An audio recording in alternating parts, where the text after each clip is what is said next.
మన ప్రభు అయిన యేసుక్రీస్తు నామంలో మీకు మా శుభాభివందనములు. ఈరోజు దేవుని వాగ్దానము.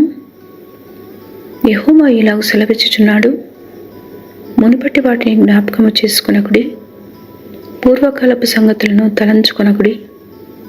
ఇదిగో నేను ఒక నూతన క్రియ చేయుచున్నాను, ఇప్పుడే అది మొలుచును, మీరు దానిని ఆలోచింపరా?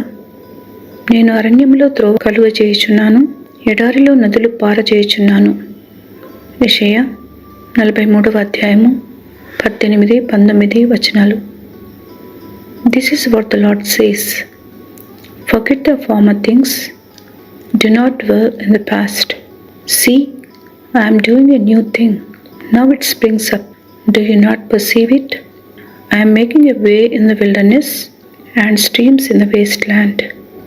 Isaiah chapter 43 verses 18 and 19.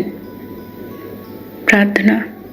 ప్రేమగల తండ్రి, మమ్మను దయతో నూతన సంవత్సరంలోనికి నడిపినందులకై వందనాలు. విస్తారమైన మీ కృపా కనికరములతో గత సంవత్సరం అంతయు కాపాడినందుకు కృతజ్ఞతలు. ఈ నూతన సంవత్సరం అంతయు మిమ్మల్ని సంతోషపెట్టే జీవితాలు మాకు అనుగ్రహించి విశ్వాసములో ముందుకు సాగుటకు శక్తినిమ్మని యేసు నామములో వేడుచున్నాము తండ్రి. Amen. Have a blessed day. God bless you.